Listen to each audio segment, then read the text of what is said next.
신앙생활 할 때 사람의 열심과 함께 하나님의 섭리가 같이 이루어집니다. 사람의 열심에만 초점을 두게 되면 영적으로 교만해질 위험이 있고, 하나님의 섭리에만 초점을 두게 되면 영적으로 나태해질 수가 있습니다. 그래서 성경을 보실 때에 하나님의 섭리와 열심, 하나님께서 쓰신 사람의 믿음과 순종, 균형 있게 보는 것이 참 필요합니다. 질문이 이겁니다. 하나님께서는 사도 바울 일행의 전도 여행의 코스를 변경시키셨습니다. 그리고 빌립보로 인도하셨습니다. 이렇게 하신 이유가 뭘까? 그렇게 할 때에 개인적으로는 하나님께서 그렇게 섭리하시기도 하시지, 내가 세운 계획이 부족하거나 잘못되었을 때 하나님께서는 이렇게 섭리하신다, 그렇게 적용하셔도 맞습니다. 그런데 그거는 나의 관점에서 보는 거고, 하나님의 관점에서 하나님 왜 전도 여행을 그렇게 믿음으로 계획하고 소아시아 지역과 동북 쪽으로 가려고 계획한 선교팀을 왜 갑자기 하나님은 2번, 3번 나타나셔서 방향을 바꾸십니까? 하나님의 계획이 뭡니까? 빌립보로 보내신 이유가 무엇입니까? 그 부분을 먼저 살펴보겠습니다. 다니엘서 2장 31절부터 35절에 있는 말씀을 한 절씩 교독하겠습니다. 왕이여, 왕이 한 큰 신상을 보셨나이다. 그 신상이 왕의 앞에 섰는데 크고 광채가 매우 찬란하며 그 모양이 심히 두려우니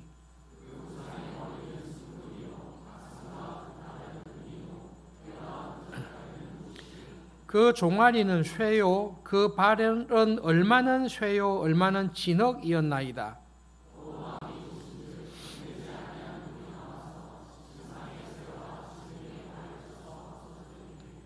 같이 읽겠습니다. 그때에 쇠와 진흙과 녹과 은과 금이 다 부서져 여름 타작마당에 겨같이 되어 바람에 불려간 곳이 없었고, 우상을 친 돌은 태산을 이루어 온 세계에 가득하였나이다. 하나님께서 바벨론 왕 느부갓네살에게 하신 역사에 관한 계시입니다. 하나님의 나라가 망했습니다. 북쪽 이스라엘도 망했고, 하나님 나라를 전가하던 남쪽 유다도 바벨론에 의해서 망했습니다. 하나님의 창조의 목적은 이 땅에 하나님의 나라를 세우시는 것인데 그 나라가 완전히 망했습니다. 하나님이 창조한 이 세상을 지배하고 있는 것은 하나님의 나라가 아니라 세상의 나라, 세상의 제국이 지배하고 있습니다. 예루살렘은 성전이 다 파괴되어서 불타서 없어졌습니다. 하나님 나라를 회복해야 될 백성들은 다 포로로 끌려갔기 때문에 회복운동, 독립운동이 불가능한 상황입니다. 그래서 바벨론과 세상 사람들은 이 세상에, 사탄은 그렇게 생각했겠죠. 이 세상에 하나님의 나라는 없다. 이제는 하나님의 나라가 회복될 가능성도 없다. 세상에는 세상의 나라들이 가득 주권을 잡고 있다. 그럴 때에 하나님께서 하나님의 나라가 망한 것이 아니라 내가 심판하고 징계한 것이다. 결국 이 세상에는 하나님의 나라가 반드시 세워질 것이다 라는 계시를, 하나님의 나라를 멸망시킨 바벨론에게, 느부갓네살에게 한 계시입니다. 그러나 이 신상의 내용을 살펴보시면 성경을 읽으실 때 믿음 생활에 큰 유익이 되는 것이 있습니다. 하나님의 나라는 흔적도 없고 이 세상을 사탄의 나라, 세상의 나라가 지배하는 역사가 당분간 계속될 것을 말씀하십니다. 다니엘에게 BC 600년경에 말씀하셨으니까 한 5, 600년 동안에는 하나님 나라가 없이 세상의 나라가 이 땅을 지배할 것입니다. 바벨론 제국이 지배하다가 메대와 페르시아 연합군에 의해서 멸망하고 다시 세상의 나라가 등장해서 지배할 것입니다. 페르시아는 알렉산더 제국에 의해서 멸망을 당하고 알렉산더의 헬라 제국이 나라를, 세상을 지배할 것입니다. 그 알렉산더의 제국도 내수로 나누어졌다가 로마가 세상을 지배하는 나라가 될 것이다. 그러나 파괴되었던 멸망했던 하나님의 나라가 기적적으로 다시 이 세상에 등장할 것을 이야기하고 있습니다. 사람이 만들지 아니한 한 작은 돌이, 떠인 돌이 세상의 큰 제국을 무너뜨립니다. 그런데 주목할 것은 이 돌이 언제 등장하는가 하면 바벨론 때 등장하지 않고 페르시아 알렉산더 제국 때도 등장하지 않고 로마 제국이 지배하던 네 번째 그때 이 떠인 돌이 등장할 것이다 라고 하나님께서는 느부갓네살에게 계시를 하십니다. 다니엘서 2장 44절 함께 읽어보겠습니다. 같이 읽읍시다. 이 여러 왕들의 시대에 하늘의 하나님이 한 나라를 세우시리니 이것은 영원히 망하지도 아니할 것이요 그 국권이 다른 백성에게로 돌아가지도 아니할 것이요 도리어 이 모든 나라를 쳐서 멸망시키고 영원히 설 것이라. 하나님께서 한 나라를 세우십니다. 그런데 그 나라는 이때까지 있었던 제국하고 다릅니다. 영원히 망하지 않을 나라를 세울 것입니다.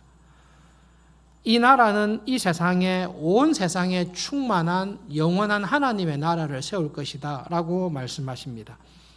그리고 그 돌이 와서 로마 제국을 깨뜨려서 로마 제국이 무너지고 세상을 하나님의 나라, 주님의 교회가 가득 차게 될 것이다 라고 이야기를 하십니다.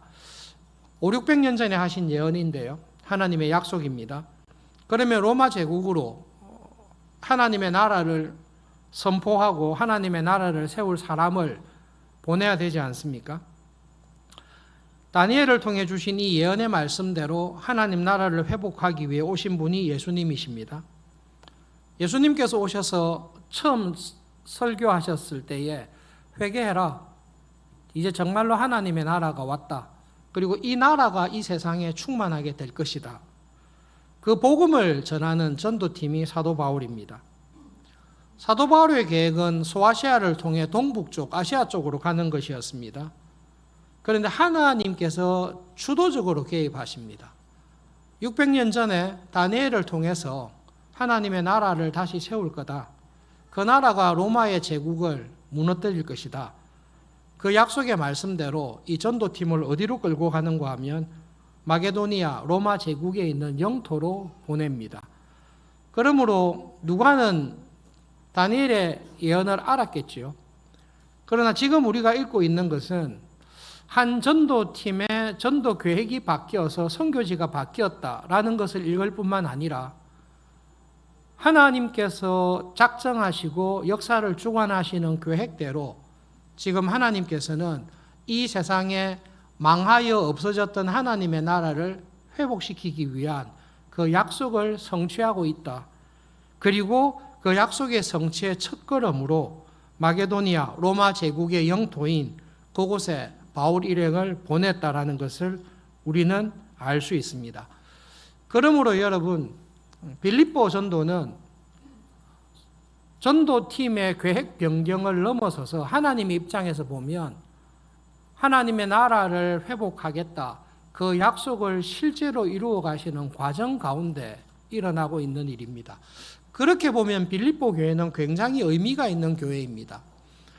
지금까지 존재하지 않았던 멸망하고 있었던 그 하나님의 나라를 메시아이신 예수님을 통해 시작하시고 예언대로 세상의 제국을 무너뜨리시고 하나님의 나라를 이끌어가는 첫 걸음이 빌립보 교회인데 하나님께서는 그 빌립보 교회, 이 의미 있는 이 교회의 일꾼으로 어떤 사람을 부르셨는지 그리고 그 사람을 통해 어떻게 일을 하셨는지를 우리들에게 말씀해 주고 있습니다.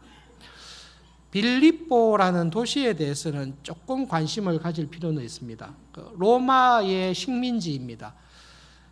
여러분, 그 근대 역사에서 식민지 건설했다는 것을 우리는 알고 있지만 로마의 식민지는 근대의 제국주의 시대 때 식민지 건설한 것하고는 다릅니다.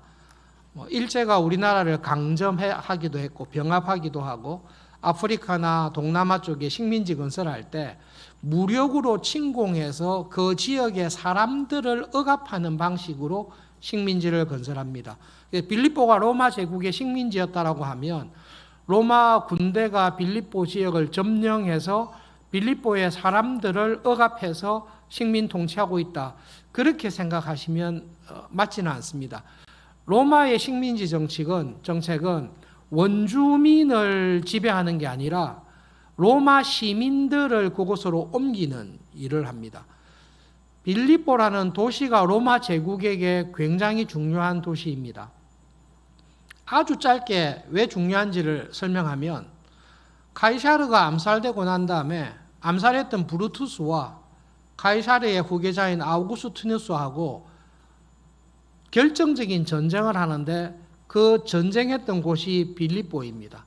안토니우스와 옥타비아누스가 한편이 되고 브루투스와 카시아누스가 반대편이 되어서 로마의 패권을 카이사르 암살 후에 누구에게 갈까 결정적인 전쟁을 빌립보에서 합니다. 안토니우스하고 옥타비아누스가 승리하고 난 다음에 이 원래 비옥한 지역입니다. 알렉산더가 자기 아버지를 기리기 위해서 도시를 만들었는데 원래 금과 은이 금광이 있는 것이고 평지에 농업이 풍부하고 여러 가지로 무역과 상업, 유명한 의과대학이 있었던 유명한 이 지역을 로마가 식민지로 삼기 위해서 퇴역하는 은퇴하는 로마 군인들을 빌립보에 살게 했습니다. 로마가 식민지 건설하는 것은 딱 그런 식으로 합니다. 그래서 빌립보에 가시면 거의 대부분의 주민들이 용감한 로마의 군대에 퇴역한 군인들입니다. 그 군인들이 빌립보에 정착하면서 로마의 식민지가 됩니다. 뒤에 사건들을 보시면 알게 될 텐데 로마의 정치, 행정은 당시 수도인 로마하고 똑같은 방식으로 통치를 했습니다. 그리고 이때까지 사도 바울이 소아시아 지역에서 전도했던 주민들과 마을과 문화가 다릅니다. 거의 로마와 같다라고 생각할 수 있을 정도로 정치나 경제나 문화가 굉장히 비슷합니다.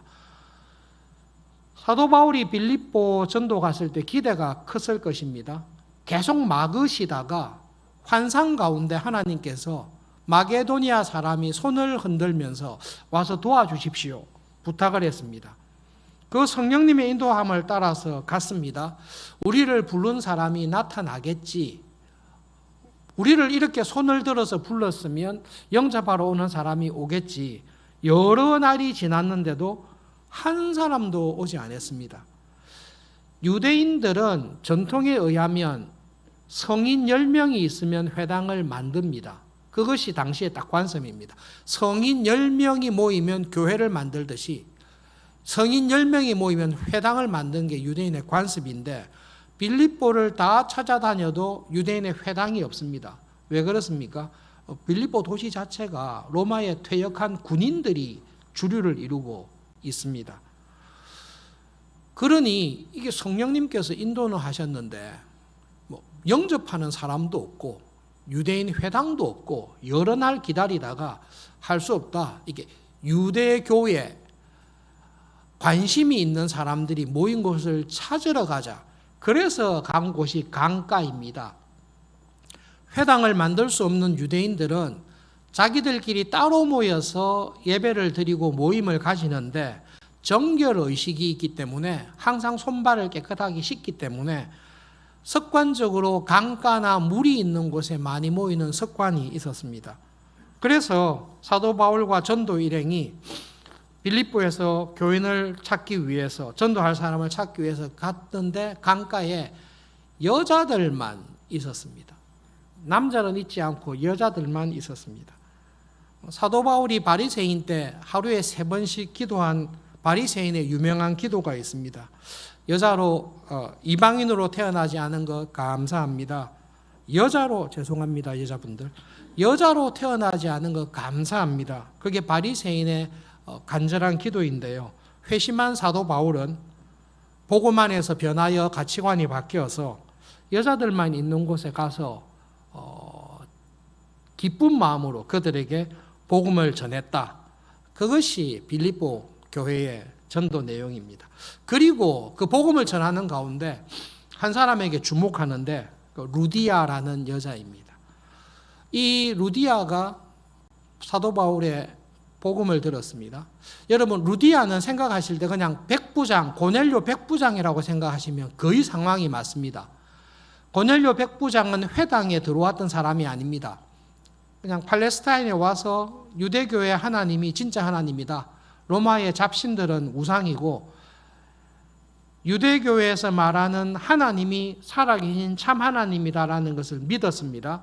회당에 들어가지는 않고 할례는 안 받았습니다. 그러나 율법에 대해서 관심을 가지고 하나님을 예배하면서 가정에서 살았던 경건한 사람이었습니다. 루디아가 거의 비슷한 사람입니다. 회당도 없고 하나님을 믿는 믿음은 확실하고 그러나 예수님에 대한 구원의 복음을 들어본 적도 없습니다. 구약 성경에 계시된 하나님이 정말 참 하나님이고 그 하나님을 믿는 사람으로만 모여 있었습니다. 거기에 가서 사도 바울이 하나님의 나라의 복음을 전하고 그 하나님의 나라를 이루기 위해 오신 메시아이신 예수님을 전하고 십자가의 구원의 복음을 전하고 이 예수님을 통해 하나님의 나라가 이 땅에서 다시 왕성하게 이루어지고 그 하나님 나라의 은혜의 백성으로 우리를 은혜로 부르신다라는 복음을 들었을 때에 루디아의 마음속에 믿음이 생겼습니다.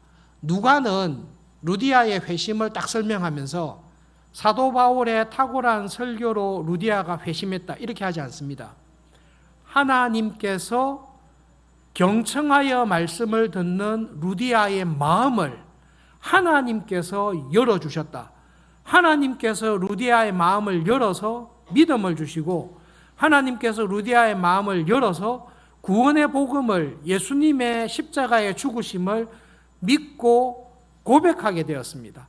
그리고 루디아는 당장에 세례를 받고 자기 집에 있었던 모든 가족들이 세례를 받았습니다. 하나님께서 다니엘에게 하셨던 예언을 이루어가는 역사적인 순간에 중요한 첫 번째 교회로 빌립보 교회를 세우셨습니다. 그 빌립보 교회의 대표적인 사람으로 쓰신 분이 루디아라는 여자입니다. 그래서 이 루디아가 하나님의 은혜 안에 거듭나고 하나님 백성으로 어떻게 살아갔는가를 살펴보기 전에 이 하나님께서 쓰신 루디아는 어떤 여자인가 성경에 기록된 대로 잠깐 살펴보겠습니다. 루디아는 빌립보 사람은 아닙니다. 옆에 있는 두아디라 도시에서 있던 사람입니다. 왜냐하면 루디아는 비즈니스 워먼인데요. 지금으로 치면 당대에 찾기 어려운 사업을 하는 여성입니다. 사별을 했거나 미혼이거나 이혼을 했거나 어쨌든 이 루디아는 남편이 없이 혼자 장사를 하는 사람입니다. 이 자색 옷감은 당시에 왕이나 황제나 귀족들이나 아주 부유한 사람들이 입는 옷이기 때문에 루디아는 부유한 사람, 귀족과 왕족들에게 아주 고가의 옷감을 파는 여인이었던 것으로 보입니다. 두아디라의 그 염색업이 번창합니다. 그 도시에서 사업을 하기 위해서 빌립보로 와 있는 여인입니다. 빌립보에 자기 집을 가지고 있었던 것 같습니다. 그리고 집이 있었고 자기 사업을 도와주는 하인들도 종들도 제법 있었던 것 같습니다. 사도 바울을 비롯해서 건장한 성인 4명 바울과 실라와 디모데와 누가를 자기 집에 청빙해서 우리 집에서 같이 지냅시다. 내가 정말로 하나님의 은혜를 받고 회심했다는 것을 믿으신다면 주님의 복음을 전하는 사람들을 지금 오갈 데도 없는데 하숙집에 계시지 마시고 우리 집으로 오십시오. 자기 집에 초청해서 도와주고 함께 협력할 수 있는 일을 할 수 있을 정도로 경제적으로 어느 정도 안정된 여인이었던 것 같습니다. 루디아에 대해서 한 가지 더 생각할 것은 이 루디아라는 이름이 실명은 아닌 것 같습니다. 학자들의 견해를 쭉 살펴보면 서울시가 경기도에 있지 않습니까? 경기도에 있듯이 두아디라시가 루디아라는 지역에 있습니다. 그래서 루디아라는 말은 저 사람은 서울댁이야, 저 사람 부산댁이야, 저 사람 광주댁이야, 그렇게 이야기하듯이 저 사람 루디아 지역에서 온 여자야, 그렇게 생각을 합니다. 루디아의 실명이 무엇일까? 열심히 연구한 학자들의 견해를 보면 사도 바울이 빌립보 교회의 감옥에서 편지하면서 빌립보 교회의 중요한 지도자 2명을 이야기합니다. 내가 유오디아를 권하고 순두계를 권하는데 주 안에서 같은 마음을 품으라.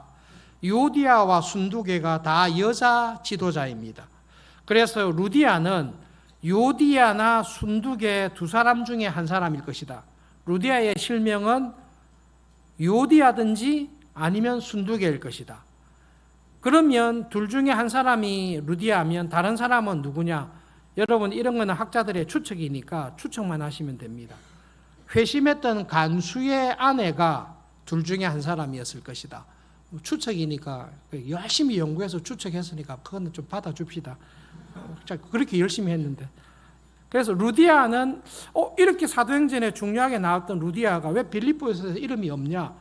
예, 그렇게 해석을 하고 있습니다. 하나님께서 이 루디아에게 이런 은혜를 주시고 하나님 나라의 백성으로 살아가는 구원의 은혜를 딱 주셨습니다. 루디아의 집이 빌립보의 첫 교회가 된 것입니다. AD 300년 될 때까지 예배당은 없었습니다. 지금 우리 소그룹 성기미들께서 가정에 매주일 소그룹 식구들을 함께 모여서 가정에서 모임을 가지고 기도하고 그렇게 하듯이 초대교회는 다 가정에서 모이는 가정교회였습니다. 다니엘의 예언을 통해 하나님의 나라가 로마 제국과 싸워서 이루어가는 첫 빌립보 교회의 그 첫 교회가 루디아의 집이 되었다. 그렇게 기록하고 있습니다. 회심하고 난 다음에 여러분 쉽게 생각해 보십시오. 본문을 가만히 보면 예수님의 구원의 복음을 듣기 전에 루디아의 인생의 목표가 무엇입니까? 그거는 비즈니스 워먼으로 어떻게 하면 좋은 염색 옷을 구입해서 사업을 잘할 수 있을까? 어떻게 좀 더 경제적으로 사회적으로 안정되고 성공한 비즈니스 워먼으로 살아갈까? 그것이 루디아의 인생의 목표였을 것입니다. 그러나 예수님의 십자가의 은혜, 구원의 은혜, 그리고 하나님께서 나를 이 세상에서 불러내셔서 하나님 나라의 백성으로 살아가는 놀라운 은혜를 주셨다라는 것을 깨달았습니다. 그 이후로는 나에게 주신 이 은혜에 어떻게 감사하며 보답하며 살아갈 수 있을까? 내가 여전히 이 비즈니스를 하고 살지만 전에는 이 비즈니스가 잘 되는 것이 세상에서 성공하는 것이 목표였습니다. 그러나 지금은 똑같은 비즈니스를 하고 있지만 이 비즈니스를 통해 어떻게 하나님의 나라를 증거할 수 있을까? 어떻게 하나님 나라의 구원의 복음을 전하는 일에 내가 쓰임 받을 수 있을까? 그것이 루디아의 구원 이후에 변화된 삶입니다. 그러니 제일 먼저 한 것이 무엇입니까? 하나님의 복음을 전하는 사도들을, 복음의 일꾼들을 자기 집으로 영접해서 자기 집을 교회로 만들고 또 복음 사역을 헌신하는 사람들을 돕고 기도하는 일에 루디아는 전심을 다 기울였습니다. 사도 바울이 감옥에서 빌립보 교인들을 향해 감사했던 내용 기억하시죠? 내가 전도 사역을 할 때에 여러 교회를 세웠습니다. 사실 부유한 교회들도 들어 있었습니다. 그러나 사도 바울이 하는 전도 사역, 하나님 나라의 복음을 전하는 그 사역에 처음부터 교회가 생겼을 때 처음부터 그 일에 동참하고 위문품, 구호품, 또 격려하는 사람을 보내주면서 함께했던 교회는 빌립보 교회밖에 없었다라고 감사하고 있습니다. 빌립보 교회에 누가 어떤 교인이 전도사역에 선교사역에 그렇게 관심을 가지고 기도할 뿐만 아니라 위문품을 보내고 에바브로디도 사람을 보내고 계속해서 관심을 기울였겠습니까? 당연히 루디아가 들어가겠죠. 루디아가 들어갈 것입니다. 그날 이후 루디아의 삶이, 인생이 하나님의 나라와 구원의 복음, 주님의 교회를 세우는 일에 자기의 삶을 전심으로 헌신했을 것입니다. 그것을 의무감으로 하지 않습니다. 기쁨으로 합니다. 정말로 나에게 이런 구원의 은혜를 주셨습니까?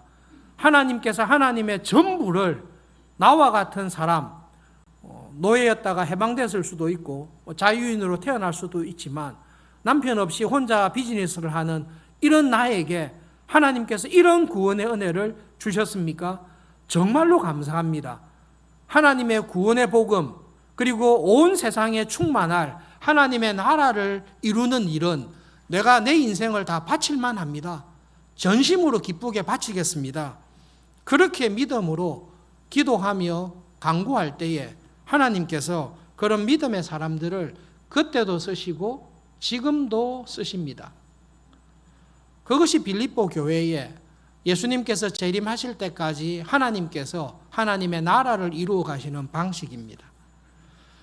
여러분, 서울중앙교회는 어떠합니까? 70년의 역사 동안 하나님께서 사도 바울과 실라와 디모데와 누가처럼 서울중앙교회를 세우고 교회의 말씀을 전하기 위한 일꾼들을 보내주십니다.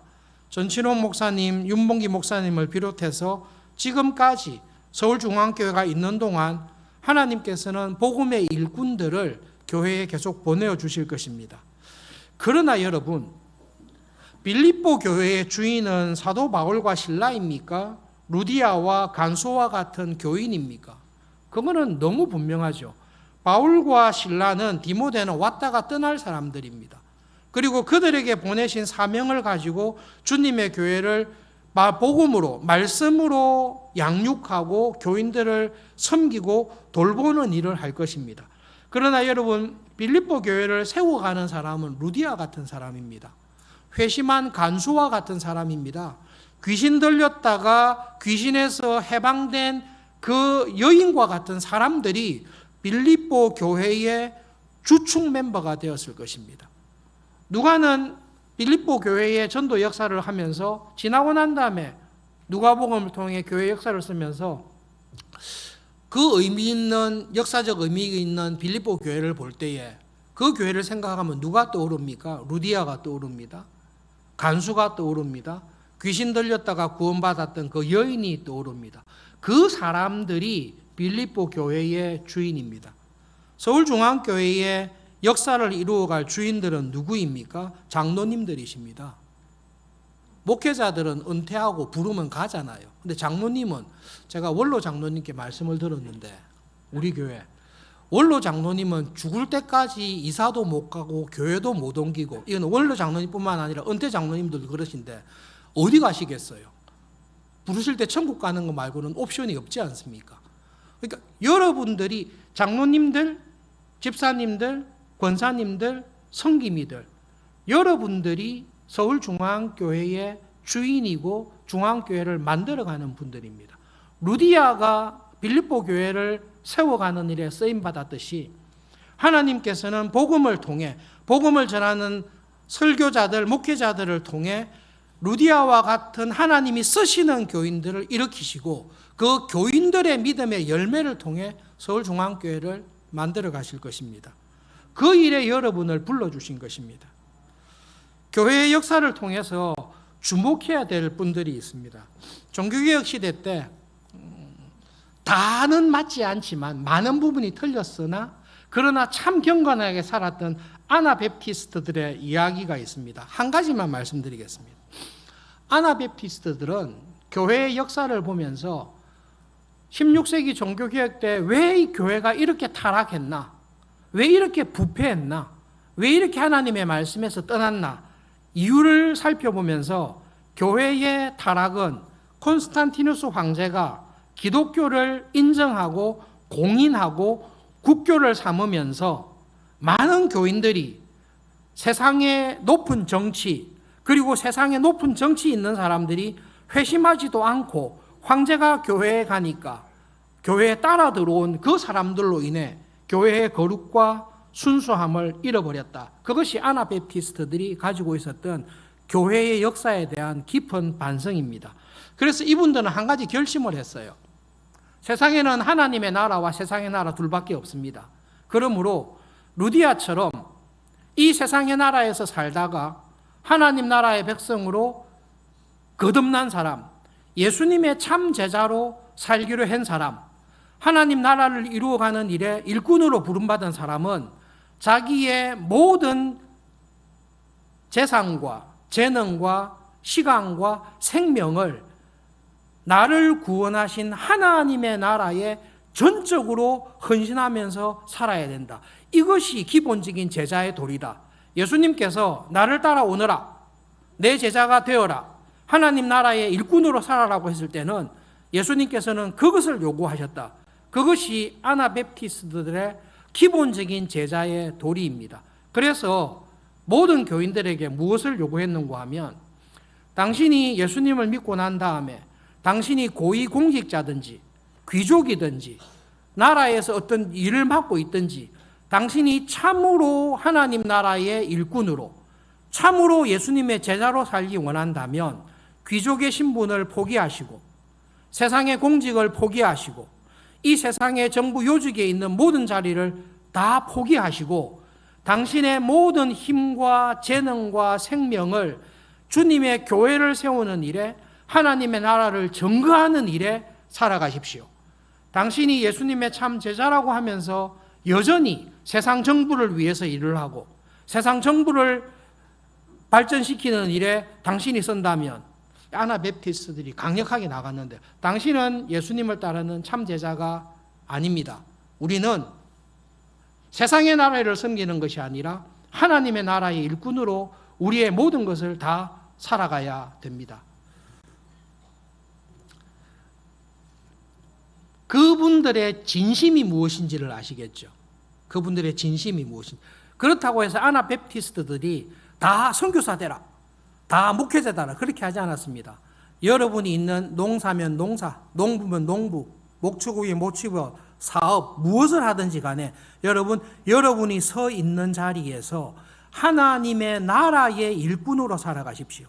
하나님 나라의 백성답게 살아가십시오. 그리고 여러분에게 주신 모든 은혜와 축복을 가지고 하나님의 나라, 주님의 교회를 건설하는 일에 헌신하면서 살아가십시오. 그것이 우리에게 요구하시고 명령하시고 초청하시는 하나님 나라의 제자도의 참된 축복입니다. 그 일을 이루기 위해서 지금도 살아가고 있습니다. 여러분, 하나님께서 우리를 빌립보 교회로 부르신 것은 아니고 서울중앙교회로 부르셨습니다. 예수님을 믿는 믿음을 주시고 예배를 통해 말씀과 기도를 통해 하나님의 나라가 이런 것이구나, 내 삶에, 우리 가정에, 내 인생에 하나님의 나라와 뜻을 이루는 것이 이런 것이구나라는 것을 말씀을 통해 우리에게 계속 여러분들에게 도전하시고 부르십니다. 이 땅에서 살아가는 남은 날 동안 루디아가 하나님께서 나를 빌립보 교회로 부르시고 나에게 주신 은혜와 축복과 생각할 때에 나는 바울의 전도 사역에 열심히 동참하고 이 로마 제국을 무너뜨리고 하나님의 나라를 세워가는 이 역사적인 빌립보 교회를 섬기는 일에 나를 불러주셨구나, 그 일에 헌신하면서 살아가셨듯이 말씀과 기도 가운데 나를 구원하신 은혜를 주셨는데 나를 어떻게 쓰시기를 원하실까? 나는 내가 서 있는 자리에서 하나님 나라의 백성으로 어떻게 살아갈까? 그리고 내가 서 있는 자리에서 이 세상을 향해 하나님의 구원의 복음을 전하고 세상을 치유하고 세상을 주님께로 돌리는, 그래서 이 세상에 내가 있는 자리에서 하나님의 나라와 뜻이 이루어지기 위해 나는 무엇을 해야 될까? 어떻게 서시기를 원하실까? 그것을 항상 기도하시는 가운데 주님 앞에 섰을 때에 루디아처럼 믿음의 좋은 열매를 가지고 서실 수 있는 복된 삶을, 믿음의 삶을 살아가시기를 진심으로 바랍니다.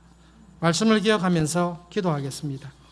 하나님, 구원의 은혜, 하나님 나라의 백성으로 불러주셨을 때에 루디아가 이전에 살았던 삶을 돌이키고 하나님 나라의 백성으로 주님의 교회를 세우는 일꾼으로 쓰임받았던 것을 기억합니다. 저의 삶도 그런 삶이 되기를 소원합니다. 성령님께서 써주시고 인도해 주십시오. 함께 기도하겠습니다.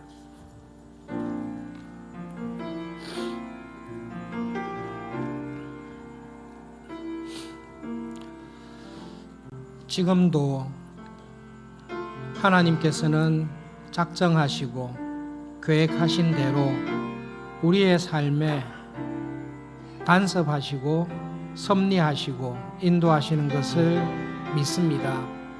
하나님께서는 그런 하나님이신 것을 기억합니다. 하나님, 믿음으로 세상을 살아갈 때에 내 생각과 내 뜻이 아니라 말씀을 통해 말씀을 들을 때마다 기도의 자리에 나가 하나님의 인도하심과 뜻을 구할 때마다 하나님 중요한 순간에, 결정적인 순간에 하나님의 뜻으로 우리를 인도해 주십시오. 하나님 앞에 서게 되었을 때에 주님의 교회의 신실한 일꾼으로, 하나님 나라의 신실한 일꾼으로 쓰임받은 믿음의 열매를 가지고 하나님 앞에 설 수 있기를 정말로 소원합니다. 이 세상과 함께 없어져 버리는 일에 인생을 허비하지 않게 해주시고 하나님, 우리의 남은 삶이 하나님의 뜻을 이루는 주님의 교회를 세우는 하나님의 나라의 은혜를 세상에 전하며 세상을 주님께로 돌아오게 하는 그 일에 저희들을 사용하여 주시고 써 주십시오. 예수님의 이름으로 기도합니다. 하나님께서는 우리를 도우시는 분이 아니라 우리의 삶을 주장하시고 섭리하시는 하나님이신 것을 기억합니다. 하나님, 정말로 그런 하나님이신 것을 더 많이 체험하면서 살아가기를 소원합니다. 나를 도와주십시오 기도하던 우리들이 하나님, 저를 돕지 마시고 하나님의 뜻을 가르쳐 주시고 하나님의 뜻을 이루시는 일에 저를 온전히 써주십시오. 그런 믿음의 자리에 나가서 믿음의 열매를 들고 주님 앞에 서는 정말로 하나님 나라의 복된 삶이 되도록 주님께서 불러주신 서울중앙교회에 하나님의 오랫동안 기억이 되는 이름으로 쓰임받는 은혜로 저희들을 인도해 주십시오. 예수님의 이름으로 기도합니다. 아멘.